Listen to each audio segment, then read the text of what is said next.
llamados a pasar de un estado a otro estado.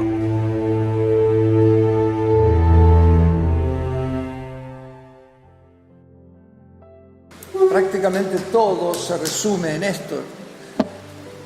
El Señor nos ha llamado para pasar de un estado a otro estado.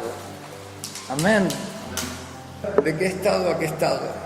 Estábamos muertos, dice la Biblia, en nuestros delitos y pecados, ¿no? Y recibimos vida junto con Jesús. Eso es lo que dice la palabra. Ahora todo termina ahí. Una vez salvo ya está, ¿no? ¿Qué es lo que pasa? Nos vamos transformando. Ustedes saben que esta es la base de todo, ¿no? Y dice la palabra de Dios en Juan capítulo 3 que a todos los que le recibieron a Jesús, o sea, a todos los que recibimos a Jesús, ¿cuántos recibieron a Jesús? Dios les dio potestad, que quiere decir poder, autoridad, capacidad de estar siendo hechos hijos de Dios, ¿no? Hijo quiere decir, ya a esta altura del partido, después de tanto escucharlo, ¿qué quiere decir hijo? Que tiene las mismas características que el Padre, ¿no? Esto es lo que vamos adquiriendo, las características del Padre que habíamos perdido. O sea, Adán las perdió todas, ¿no? Y pasaron 4.000 años y luego vino Jesús hace 2.000 años, y a partir de ahí a todos los que le recibieron, que es Dios hecho hombre, nos dio la potestad, la capacidad de ser transformados de lo que somos a donde Dios inicialmente quiso que estuviéramos y que fuéramos, que es semejantes a Él, imagen y semejanza de Dios, gloria de Dios, dice algunas escrituras, o sea, gloria de Dios, que nosotros reflejemos la gloria de Dios. Entonces, vamos a volver a Romanos capítulo 4, ahí lo tenemos, y el final, yo te pido que hagas un esfuerzo para llegar al final, porque ahí es donde está la clave de todo. Romanos capítulo 4, ¿sí? Dice... Les leo yo, dice, por tanto es por fe para que sea por gracia, a fin de que la promesa sea firme para toda su descendencia, no solamente para la que es de la ley, sino también para la que es de la fe de Abraham, el cual es padre de todos nosotros. Y hay dos versículos clave que uno lo desarrollamos ya todo este tiempo, y es el 17 que dice: como está escrito, te he puesto por padre de muchas gentes delante de Dios, a quien creyó, el cual da vida a los muertos y, ¿qué dice? Llama a las cosas que no son como si fuesen. ¿Se acuerdan de lo que la palabra original llama es? ¿Se acuerdan? ¿Cómo? Kaleo. ¿Qué quiere decir kaleo? Es un llamado a estar delante de su presencia, ¿no? Para poder pasar de un estado a otro estado. Esa es la definición de la palabra kaleo, que también acá los chicos representaron en ese videíto. Dice, y llama las cosas que no son como si fuesen, y creyó en esperanza contra esperanza, para llegar a ser padre de muchas gentes, conforme a lo que se le había dicho, así será tu descendencia. Y no se debilitó en la fe.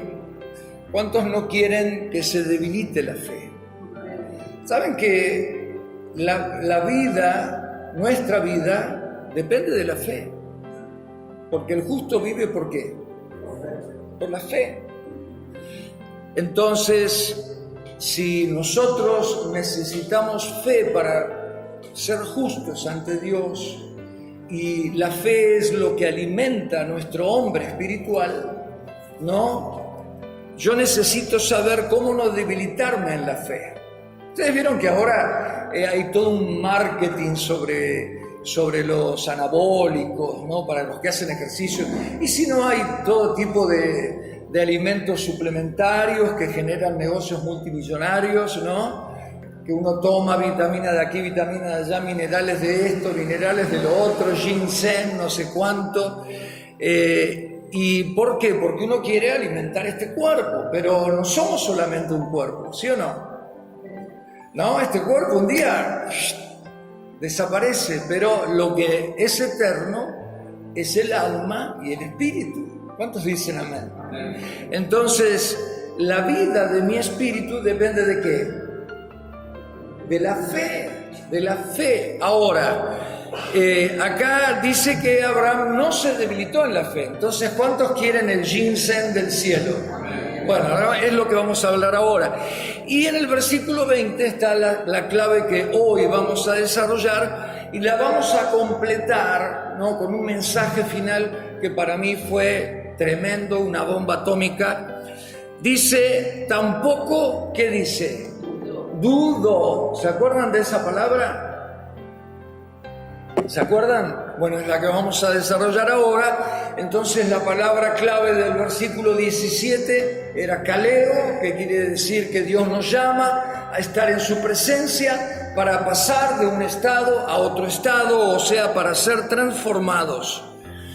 Y la segunda palabra clave es dudó, no dudó, ¿no? Y dice, no dudó por incredulidad de la promesa de Dios, sino que se fortaleció en fe, dando gloria a Dios, plenamente convencido de que era también poderoso. ¿Para qué? Sí, plenamente convencido de que era también poderoso para hacer todo lo que había prometido. Claro, el autor a la carta a los Hebreos en el capítulo 11 define lo que es la fe, ¿no? Y es exactamente esto. Ahora, Abraham lo había experimentado 1500 años antes, ¿no? Porque él estaba plenamente convencido. Ahora, la definición de la fe es justamente eso. Es la convicción de lo que creo y de lo que espero, aunque no lo veo. Amén. Entonces, dice que él estaba plenamente convencido, por eso es que se le llama el padre de la fe. Muy bien, por eso es el padre de todos los creyentes, Abraham. ¿Y de qué estaba convencido? De que es poderoso para hacer todo lo que le había prometido. Y dice finalmente que esa fe le fue tomada por justicia, o sea, Dios declaró justo a Abraham. Cuando la Biblia dice no hay un solo justo, por cuanto todos pecamos, todos estamos destituidos de la gloria y de la presencia de Dios. No hay uno solo, dice la Biblia, que haga lo bueno. ¿Cuántos leyeron eso en la palabra de Dios? Entonces, y la palabra de Dios no miente, no hay uno solo bueno, no existe uno solo bueno. Nosotros estamos vendidos al pecado, estamos llenos de iniquidad. Amén. Ahora, el justo sí vive por la fe y es justificado por creer en Jesucristo. Entonces, dijimos que los versículos claves son kaleo, que ya hablamos bastante de eso, que lo llama para pasar de un estado a otro, y que eso solamente se logra como, lo que dijo Jorgito. O sea, primero Dios nos llama a estar en su presencia, no hay otra manera. Como recién cantábamos con Karina, que nos guiaba en esta adoración tan hermosa, sí, que hay que abrirse camino en la multitud para estar en el secreto, ¿no? A mí me encanta la historia de Zaqueo, porque dice que había una multitud que le impedía llegar a Jesús. Pero la Biblia dice que el reino de los cielos es ¿de quién? Claro, porque si Zaqueo hubiera sido apático, tibio, no, si hubiera sido indiferente, si hubiera sido conformista, no, nunca hubiera conocido a Jesús, y Jesús nunca hubiera entrado a comer en su casa. ¿Cuántos quieren que Jesús entre a comer en su casa? ¿No? Y Zaqueo no se quedó con que era petizo, no se quedó con que había una multitud, sino que él se abrió paso en la multitud, ¿no?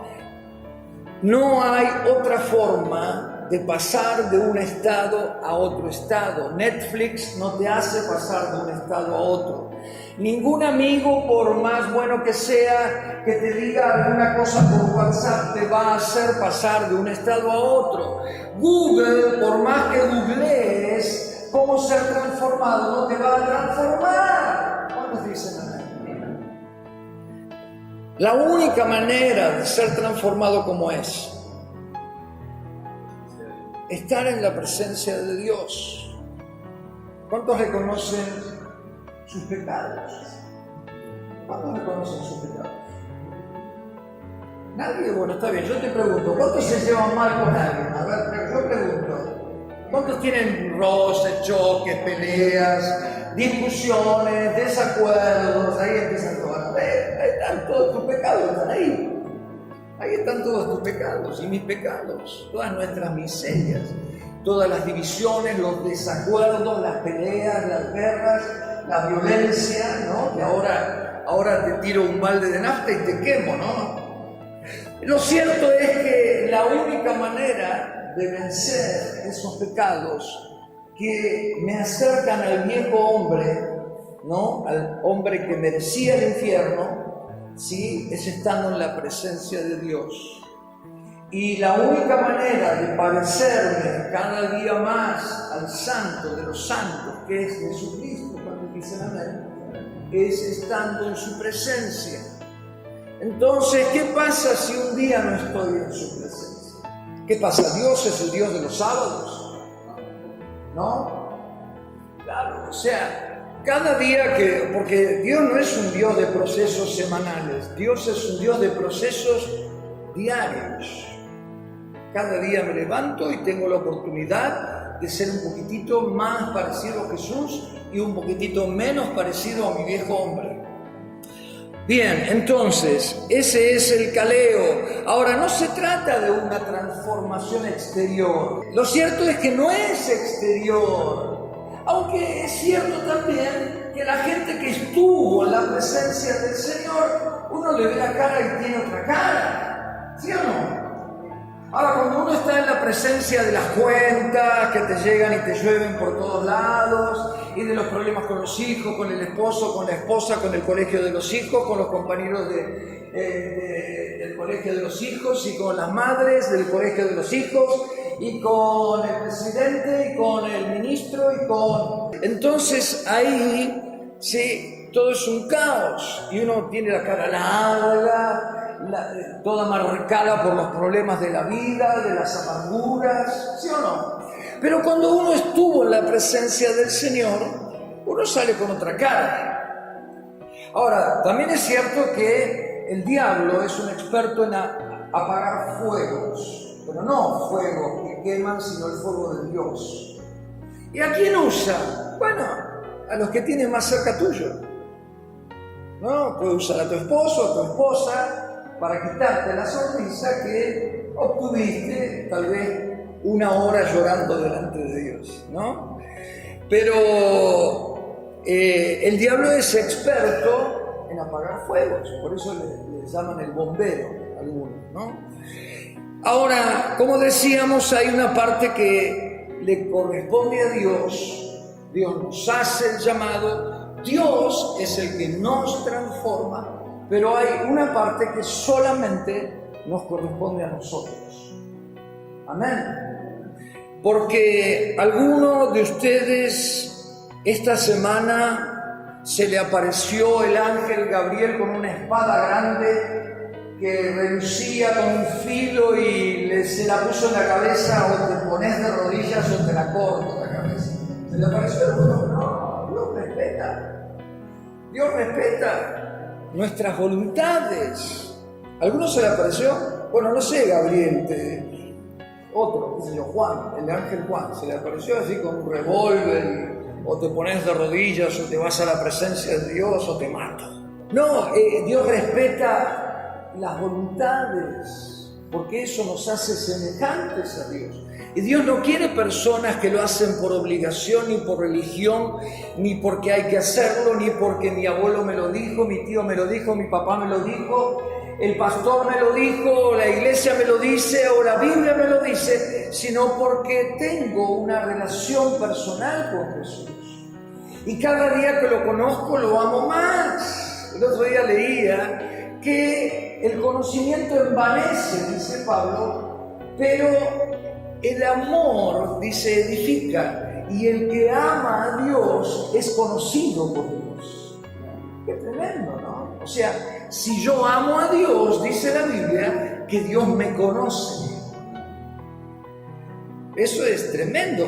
O sea, Dios busca ese tipo de relación con nosotros. Que lo hagamos porque lo amamos. Porque lo amamos. Y ahora vamos a la recta final del pasaje, versículo 20, dice, tampoco, ¿qué cosa? Dice, tampoco dudó por incredulidad, ¿no? Y ahí nos vamos a concentrar, ¿sí? Ahí nos vamos a concentrar. Dice, tampoco dudó por incredulidad, ¿no? Entonces, bueno, la palabra dudar, ¿sí? No es justamente dudar. Y la palabra incredulidad tampoco es incredulidad. Y ahora vamos a ver de qué se trata. La palabra dudar es la palabra diacrino, ¿sí? Diacrino. Y esta palabra, ¿no? Como el otro día lo decíamos, está compuesta por dos palabras. Una que es día y otra que es crino. Miren qué fácil. Día, crino. Día, crino. ¿Qué quiere decir día? Se trata de hacer un examen exhaustivo hasta llegar al fondo del asunto, ¿no? De ida y de vuelta. O sea, cuando yo me leí un versículo y dije, no, todavía falta, ¿no? Y estás ahí por cerrar la Biblia, quédate por lo menos una hora más, ¿no? Porque todavía falta. Y si lo haces, vas justamente a fortalecer tu fe y tu hombre espiritual se va a agigantar.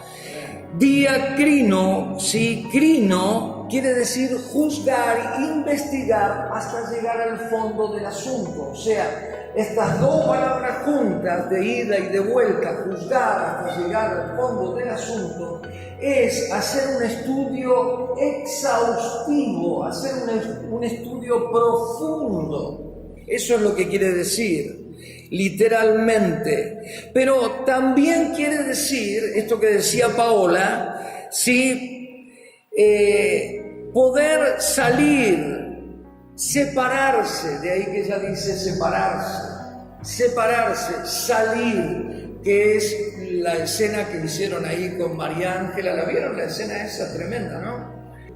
Eso quiere decir diacrino, ¿no? Ahora, entendámoslo en su contexto. Abraham fue justificado porque creyó. Llegó a estar plenamente convencido de que Dios era poderoso para cumplir lo que le había prometido. ¿Por qué? Porque hizo este proceso.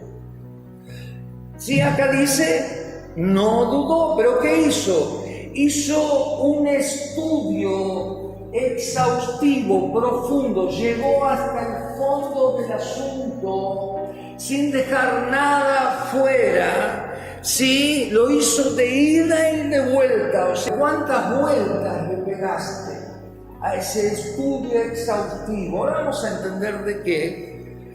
Pero, ¿para qué? Para poder distinguir y para poder decidir. ¿Me siguieron?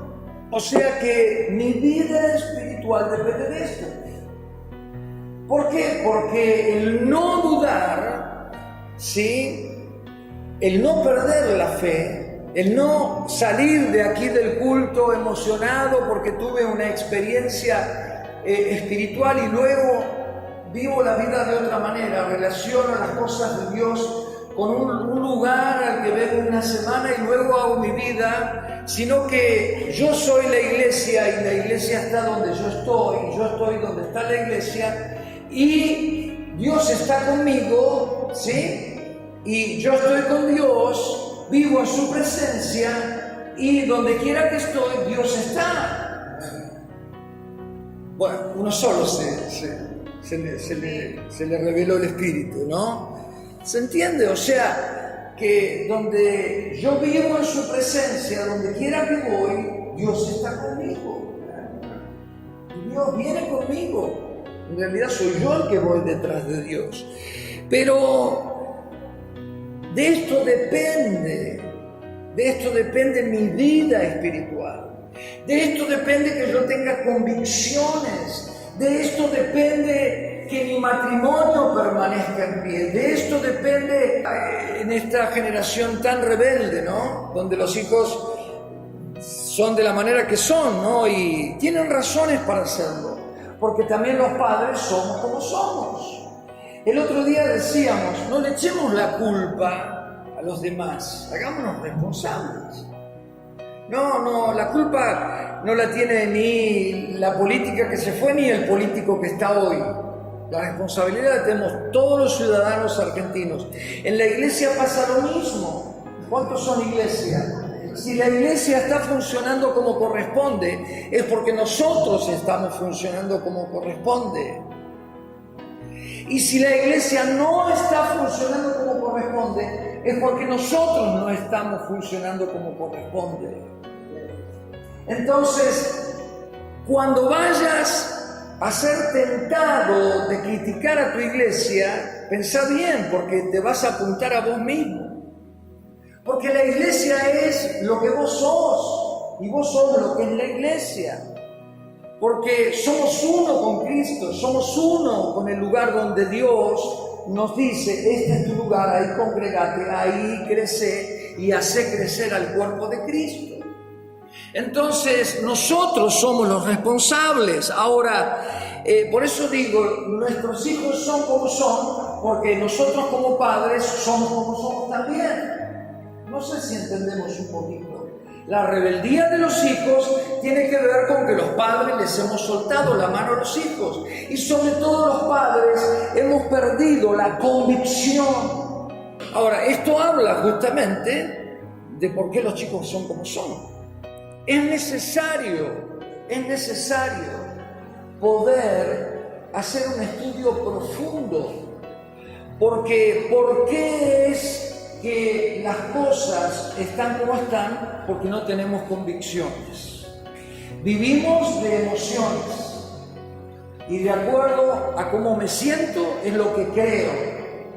De acuerdo a lo que me pasa, creo o no creo. Si me va bien, creo, y si me va mal, no creo. Y si me va bien, Dios es un amoroso, y si me va mal, Dios es un malo. Y estoy enojado con Dios, ¿no? Vivimos por emociones, vivimos por razonamientos, vivimos por las circunstancias, pero no vivimos por convicciones. ¿Y por qué? Porque no hacemos esto que hizo Abraham. O sea, vivimos dudando. Y lo que sigue, que es incredulidad, es la palabra infidelidad. O sea, si yo dudo de lo que creo, soy infiel a Dios. Y esto es muy serio, porque Jesús dice en Apocalipsis, yo le voy a dar la corona de la vida, ¿sí?, a aquel que sea fiel hasta la muerte.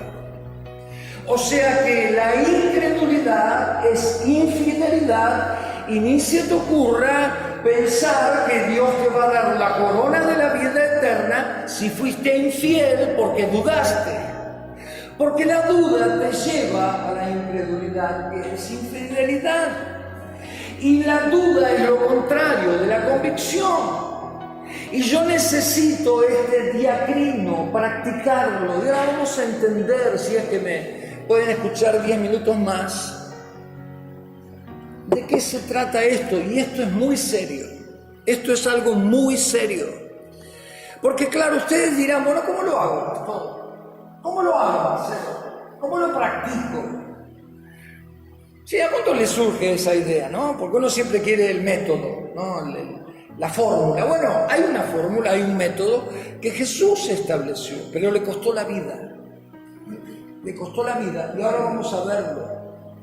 Porque Él, sabiendo que nosotros somos ignorantes, que no podemos entender ni siquiera lo que es la mano derecha y la izquierda, que somos ignorantes de todo lo espiritual, Él descendió del cielo, Él vino y se entregó por nosotros, murió en una cruz y luego ascendió al cielo y envió su Espíritu para que habite dentro de nosotros.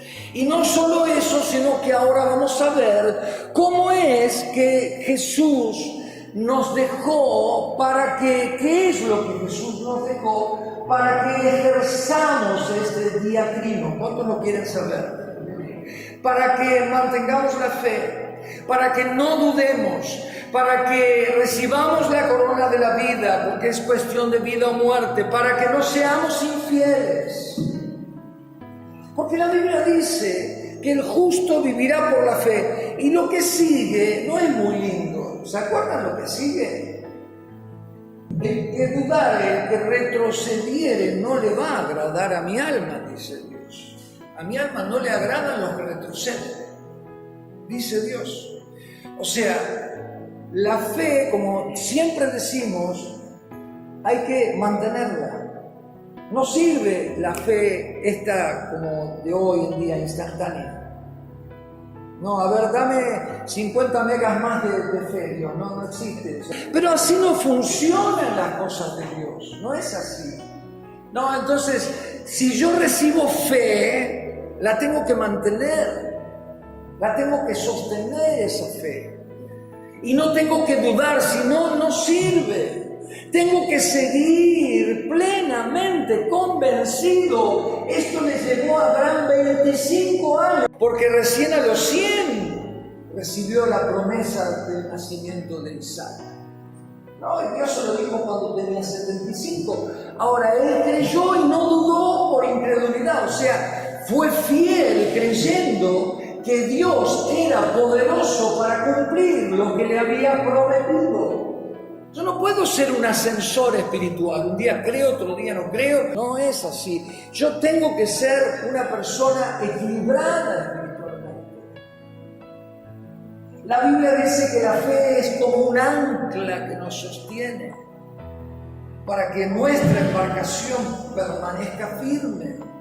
Ahora, entonces, vamos directamente a cómo hacer, dice el título, para permanecer en la fe. ¿Cómo hago? ¿Cómo se logra esto? Porque de eso depende nuestra vida. Porque como decíamos recién, el justo vive por la fe. Entonces yo no puedo dudar, yo no puedo perder la convicción. Yo tengo que mantener la convicción, porque eso depende mi vida eterna. De eso depende mi vida eterna. ¿Y cómo permanezco en la fe entonces? No dudando, ¿no? Ahora, ¿cómo se hace para no dudar y para seguir siendo fiel? Creo que esa es la pregunta que uno se hace, ¿no? Entonces, ¿dónde buscaríamos la respuesta? Vamos a las Sagradas Escrituras y ahí nos metemos y ahí terminamos. Ahí terminamos. Vamos a ir a Juan capítulo 6. Yo creo que es el capítulo más conflictivo de toda la Biblia. No, es el capítulo más conflictivo de toda la Biblia. De hecho, Jesús se volvió impopular a partir de Juan capítulo 6. Hasta ese momento lo seguía una multitud. Desde ese momento hasta los discípulos se fueron. ¿No? Juan capítulo 6. Bueno, dice, yo soy, ¿qué cosa? Vamos a leer la primera parte en una versión actual, ¿sí? Para entenderla bien, y luego vamos a ir a Reina Valera en otra parte. Dice, yo soy, ¿qué cosa? el pan que da vida. El que confía en mí nunca más volverá a tener hambre. El que cree en mí nunca más volverá a tener sed. Y ahí viene, ¿no? Dice, porque mi Padre quiere que todos los que me ven y creen en mí, que yo soy hijo, que yo soy su hijo, tengan vida eterna. Y ahí está la palabra ven, ¿sí? Ven, que es la palabra toreo, que quiere decir ver para poder avanzar, ver para poder avanzar. Esto tiene que ver tanto con eso del caleo de Dios, para poder pasar de un estado a otro estado, porque la Biblia dice que somos transformados, sí, a la imagen de Jesús cuando vemos el rostro de Jesús, de día en día, de gloria en gloria. ¿Leyeron ese pasaje? Ahora, si yo veo en este sentido del griego toreo, para poder avanzar en esto de ser transformado, ¿sí? Lo veo con ese sentido a Jesús, en sus palabras, en las Sagradas Escrituras, entonces se cumple ese caleo. Es una aclaración. Como les he dicho, Dios, mi Padre, me envió y yo y nadie más ha visto al Padre. O sea, Reina Valera dice, nadie jamás ha visto a Dios sino el Hijo del Hombre que ha descendido del cielo. Y Él lo ha venido a dar a conocer. Y miren lo que dice ahora, y ahí está lo que vamos a estar metiéndonos un poquito. Les aseguro que el que cree en mí tendrá, ¿qué cosa? Vida eterna. Dice, yo puedo dar vida porque soy, ¿qué cosa? El pan que da vida. Los antepasados de ustedes comieron el maná en el desierto, pero todos murieron. El que cree en mí es como si comiera pan del cielo y nunca estará separado de Dios. No sé si van entendiendo un poquito. ¿A dónde nos lleva esto? El que cree en mí es como si comiera pan del cielo y nunca estará separado de Dios. Yo he bajado del cielo y puedo hacer que todos tengan vida eterna. Yo moriré para dar esa vida a los que creen en mí. Por eso les digo que mi cuerpo es ese pan que da vida. El que lo coma tendrá vida eterna. ¿De qué está hablando Jesús? Seguimos entonces, ahora se van a dar cuenta. Los judíos empezaron a discutir entre ellos y se preguntaban, ¿cómo puede darnos a comer su propio cuerpo? Jesús le dijo, yo soy el Hijo del Hombre y les aseguro que si ustedes no comen mi cuerpo ni beben mi sangre, no tendrán vida eterna. ¿De qué está hablando? Lo pregunto por segunda vez. Sí, de la Santa Cena. Entonces, no tendrán vida eterna. El que come mi cuerpo y bebe mi sangre tendrá vida eterna.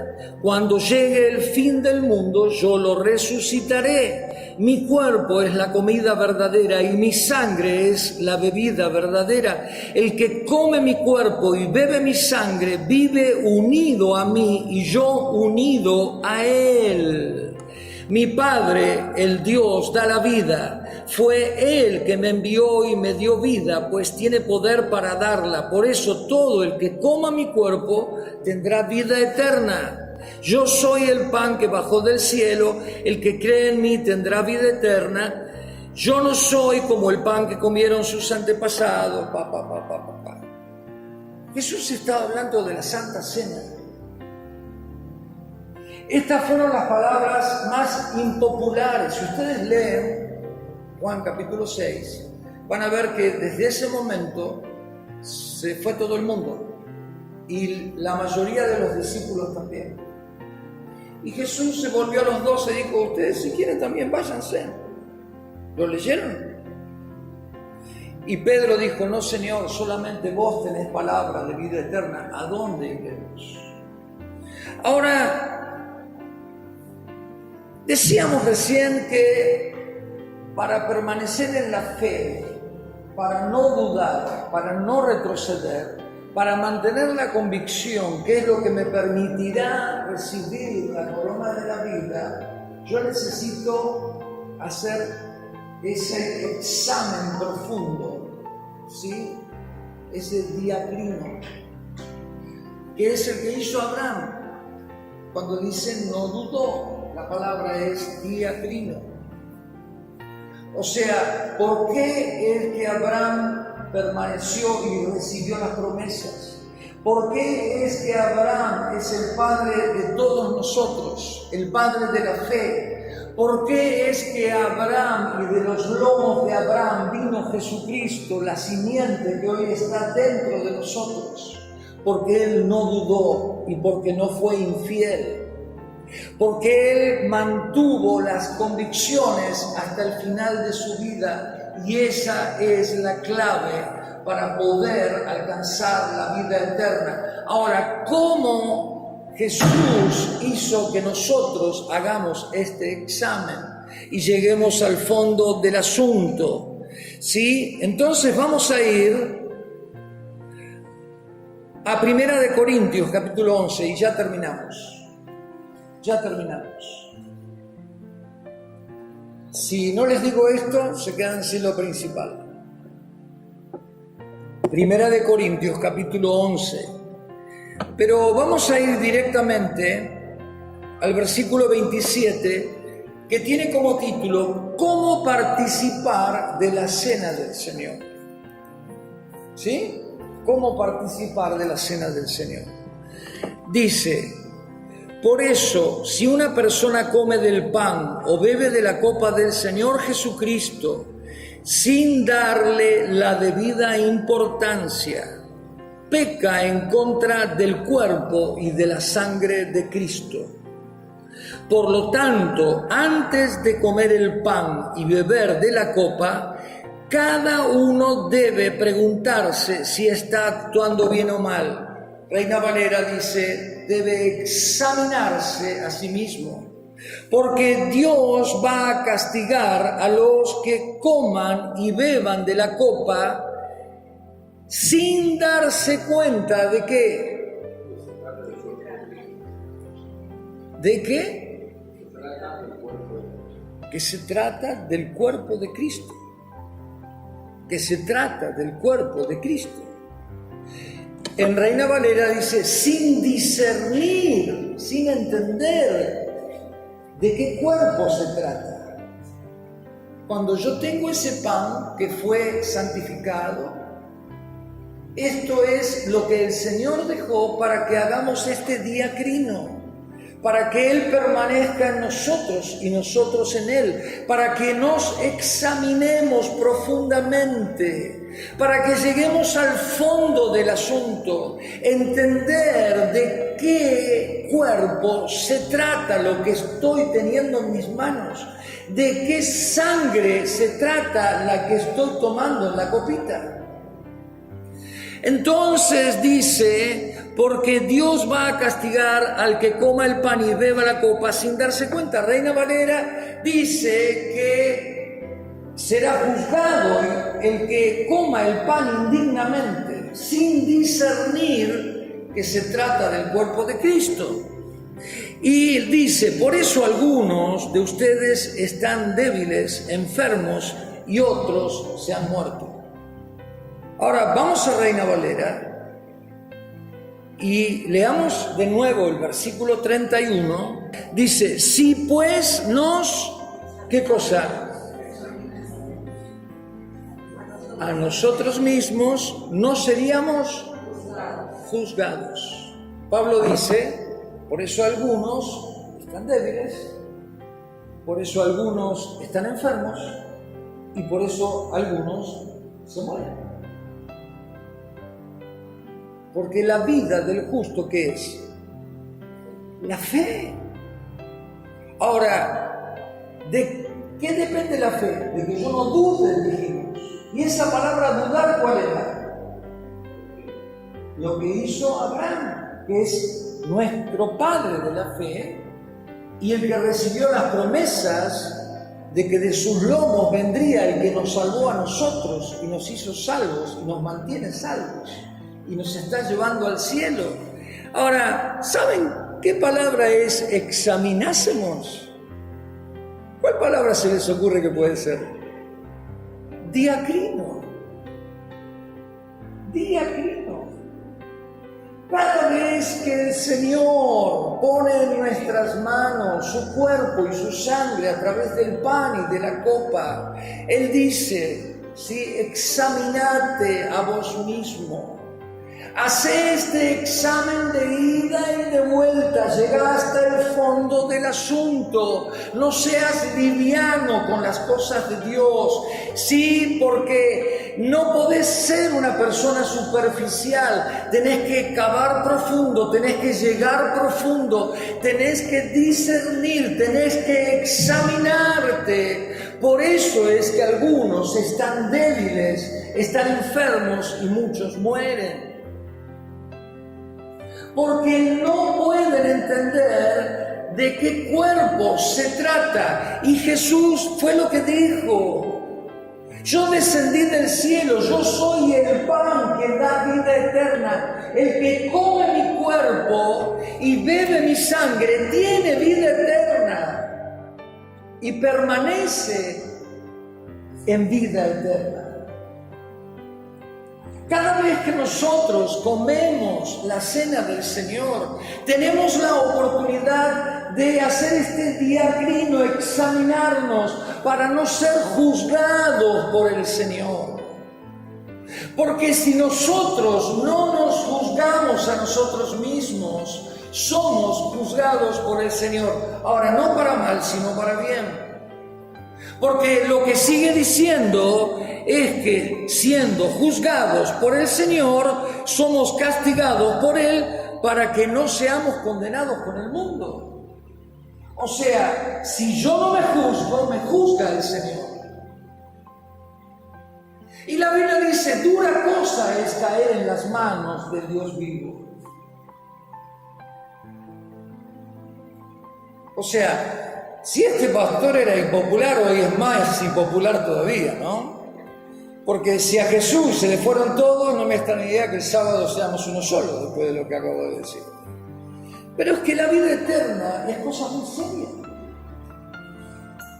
No podemos andar por este mundo como que fuera cualquier cosa, porque no somos cualquier cosa. Porque aquel que está dentro de nosotros tuvo que pasar por un proceso terrible de sufrimiento, de padecimiento, donde fue aplastado por nuestros pecados. Él fue molido por nuestros pecados. Todos nuestros pecados fueron cargados sobre su cuerpo en la cruz, y Él, siendo Dios, fue clavado, fue hecho maldito en esa cruz y recibió y se convirtió en pecado, dice la Biblia. Él que no tuvo pecado.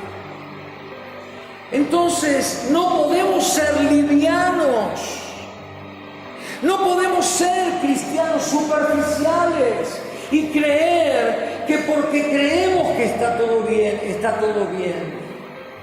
Tenemos que hacer un examen profundo, y voy a terminar con esta anécdota que te va a hacer entender, porque fue una experiencia que me vino como al dedillo, ¿no? Los que vieron el video de Ángela tratando de salir fuera, porque si ella no salía fuera,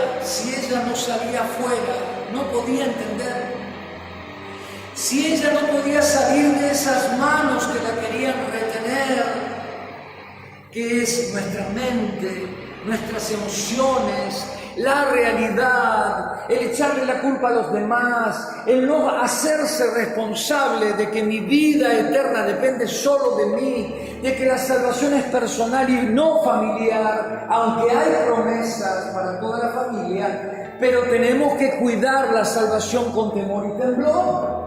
La salvación es personal, no es hereditaria. Depende de lo que yo construyo en esta vida, de los comportamientos que tengo en esta vida, que tienen que ver con que si vivo o no vivo en la presencia de Dios. Porque eso se ve cuando salgo a la calle, cuando hablo con mi esposa, cuando trato con mis hijos. Y de la manera que los trato es si estuve o no estuve en la presencia de Dios. La salvación es personal. La transformación para pasar de un estado al otro es personal. ¿Cuántos dicen amén? No depende del pastor, no depende del hermano mayor, no depende del servidor, depende de mí. Yo no le puedo echar la culpa a nadie. Es personal. Ahora, nosotros tenemos la oportunidad de hacer este diaquino, salir fuera, ser violentos en esto. No quedarnos con la razón, no quedarnos con los pensamientos humanos, no quedarnos con la filosofía de este siglo, no quedarnos con la corriente de este mundo, no quedarnos con la corriente religiosa de este siglo XXI, no quedarnos con lo que yo pienso, sino con lo que creo, solamente con lo que creo, manteniendo las convicciones, no dudando, haciendo este examen profundo de ida y de vuelta, saliendo afuera para poder discernir y entender y tomar decisiones. Si no hago eso, nunca voy a entender. Y termino con la anécdota. Resulta que llamé a un hermano de la iglesia donde nosotros nacimos, crecimos y estuvimos siempre, y hace poquito se casó y él vivía en Moreno. Nosotros lo amábamos y lo seguimos amando, ¿no? Le tenemos un cariño muy especial a Martín. Y lo volví a ver después de años que no lo veía. Me dice, sí, vos sabés, Marcelo, que yo ya no vivo más en Moreno, ahora me mudé a Caballito. Digo, qué bien. Y justo a la noche anterior habían dado todo un informe sobre el partido de Moreno.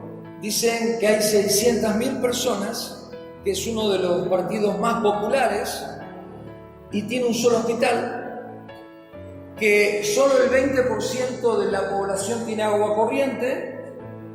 Mostraban las calles todas de tierra, le hacían un reportaje a las personas que viven en los barrios y dice, ¿qué pasa cuando se enferma?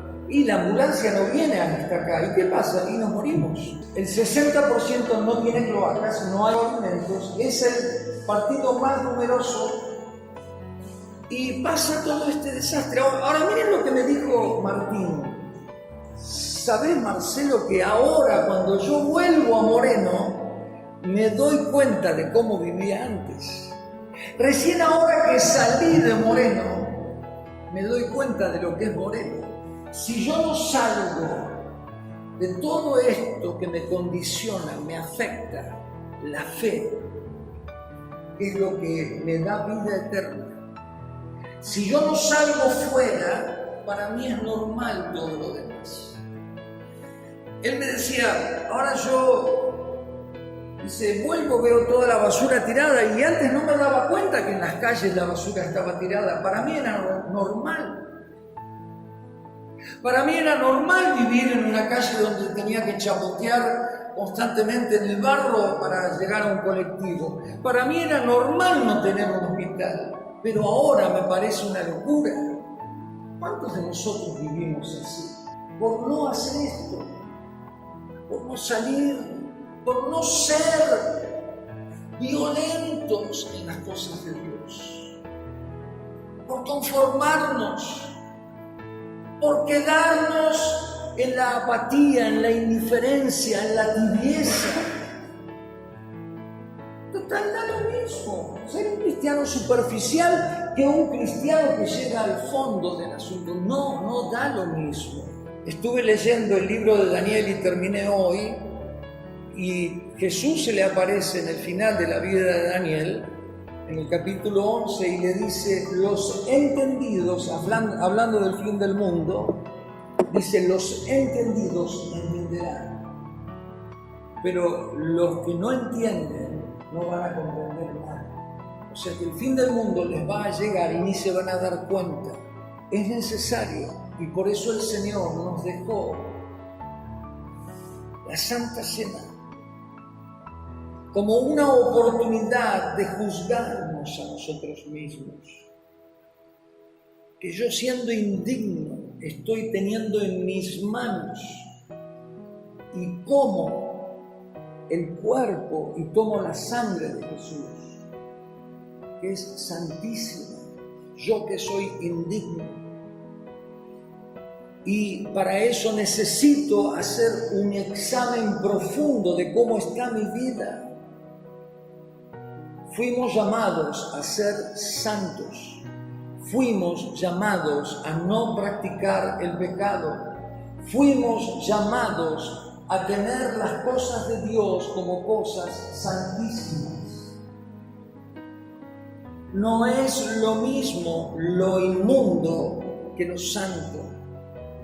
El Señor nos llamó a salir fuera.